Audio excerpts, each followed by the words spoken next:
রাজনীতির রং কি রক্তের চেয়েও বড়? মাগুরিয়া সড়কে যখন মৃত্যুর প্রহর গুনছিলেন দুই ভাই, তখন এগিয়ে এলেন না কেউ। শেষে গেরুয়া গামছা দিয়েই বন্ধ হলো সফিক আর অমিতের রক্তক্ষরণ।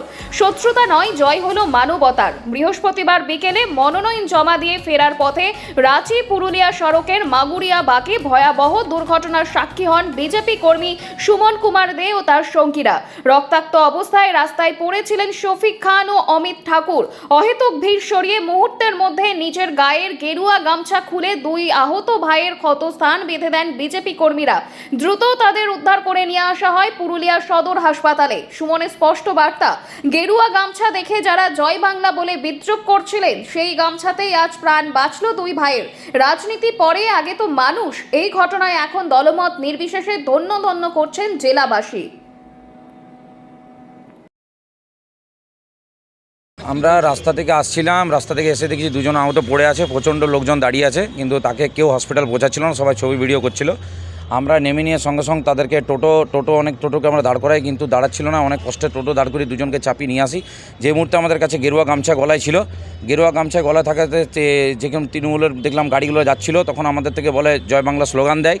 আমরা সেই স্লোগানকে তার পাল্টা স্লোগান কিছু না দিয়ে আমাদের গলায় যে গেরুয়া গামছা জয় শ্রীরামের গামছা ছিল, সেই গামছা দিয়ে তাদের মাথাটা বেঁধে রক্ত বন্ধ করে তাদেরকে তাড়াতাড়ি করে টোটোতে চাপিয়ে আমরা হসপিটালে নিয়ে আসি। নিয়ে এসে সবাইকে খবর দিই। ওনার বাড়িতে মেদিনীপুর ওনার ফোনটা চার্জ ছিল না, সুইচ অফ ছিল। চার্জে দিয়ে ব্যবস্থা করে আমরা ফোন করি বাড়িতে। পুলিশ হসপিটালে আসে, পুলিশের হাতে আমরা ফোন দিয়ে দিই, গাড়ির চাবি দিয়ে দিই। দিয়ে নেওয়ার পর ওনার বাড়িতে খবর দেওয়া হয়েছে। ওনার বাড়ি থেকে বলেছেন আসবে। একজনের পা ভেঙে গেছে আর একজনের মাথা পুরো ফেটে গেছে, অনেক ব্লাড হয়ে গেছে, এখন তার হসপিটালে আমরা ভর্তি আছে। এটাই বিষয়টা হচ্ছে। কিন্তু আমাদের এটাই খারাপ লাগলো যে আমরা ওইখানে কেউ না তুলে আমাদেরকে তৃণমূল সমর্থকরা জয় বাংলা স্লোগান দিল, কিন্তু আমরা তার পাল্টা স্লোগান জয় শ্রীরাম দিইনি।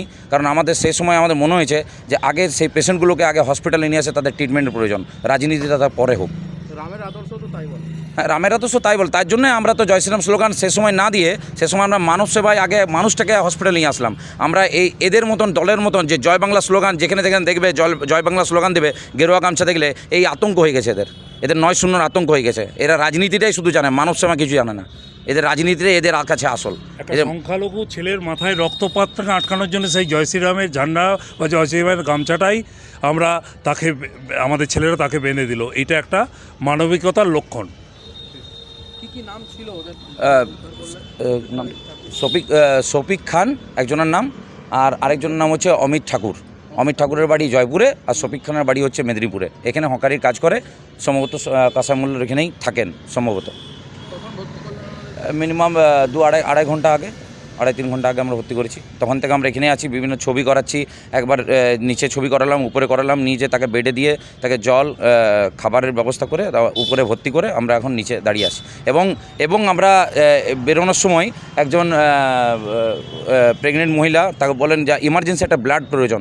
আমরা বেরোনোর সময় ইমার্জেন্সি ব্লাড প্রয়োজন, তখন রাহুল আমাদের নাম আছে, সেই ছেলেটি আমাদের তৎক্ষণাৎ জেনে এখন একটা আবার ব্লাড দিলাম, যে তার প্রয়োজন, আর্জেন্ট প্রয়োজন ছিল, ব্লাড ব্যাঙ্কের ব্লাড ছিল না আমাদের, এখন যে একটা ব্লাড দিলাম, ব্লাড দিয়ে আমরা এখন এখানে দাঁড়িয়ে আছি। দুজনকে দেখা গেলো ভর্তি করলো আপনার কর্মী সমর্থকরা এখানে এসে নিয়ে, কি ব্যাপারটা? রাঁচি রোড মাগুরিয়ায় দুজন আহত অবস্থায় রাস্তায় পড়েছিল। অনেকেই ছবি তুলছিল, অনেক রাজনৈতিক দলের মিটিং মিছিল ছিল, তারা এসে কেউ তাদেরকে উদ্ধার করেনি।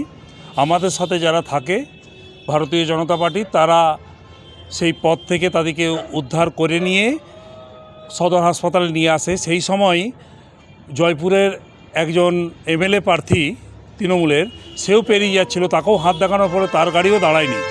কিন্তু সেখানে দেখা গেল আমাদের ছেলেরা ওখানে যেয়ে নিয়ে তাদেরকে উদ্ধার করে হসপিটালে ভর্তি করলো এবং তাদের যাবতীয় তৎক্ষণাৎ যে দরকার ছিল ওষুধপত্রের, তার ব্যবস্থা করেছে। তাদের বাড়ি একজনের মেদিনীপুরে, সে মুসলিম সমাজের, তার জন্যও তারা হেল্প করেছে এবং তাদের বাড়িকেও আমরা খবর দিয়েছি। এখন আরেকজন রুগীকে রক্ত প্রয়োজন ছিল, আমাদের রাহুল তাকে রক্তও দিল। তো এইভাবে আমাদের সমাজসেবা আমরা করি। আমরা কোনো নাম বা আমাদের দলকে প্রচার করার জন্য করি না, কিন্তু দুঃখজনক ঘটনা, একজন কেউ প্রার্থী হবে বা আমাদের সবার উচিত যে একটা মানুষ রাস্তায় পড়ে আছে তাকে কোনোভাবে নিয়ে এসে হসপিটালে ভর্তি করা, সেটা এড়িয়ে নিয়ে কেউ চলে যাচ্ছেন, এটা খুব দুঃখজনক ঘটনা। এটা মানবিকতার পরিচয় নয়। আমাদের এমপিও অনেক সময় রাস্তায় দেখবেন কোনো অসুস্থ এরকম রুগীকে পেলে বা আহত রুগীকে পেলে তিনি এসে নিয়ে অন্ততপক্ষে হসপিটালে ভর্তিটা করেন। তো এইটা আমাদের শিক্ষা, আমরা এইভাবেই মানুষের সেবাকে ঈশ্বরের সেবা বলে মনে করি। আমি ধন্যবাদ জানাই যে আমার সঙ্গে যেই ছেলেরা থাকে তাদের মধ্যেও সেই মানুষের সেবায় ঈশ্বরের সেবা এই গুণটি, বিবেকানন্দের এই গুণটি প্রস্ফুটিত হয়েছে। আমরা তাই তাদেরকে ধন্যবাদ জানালাম, রুগীদিককে দেখে গেলাম এবং তাদের যাবতীয় অসুবিধা যা আছে আমরা বলে গেলাম। যদি ওষুধপত্রেরও প্রয়োজন যা আছে আমরা আমাদের থেকে ব্যবস্থা করে তাদেরকে দেব।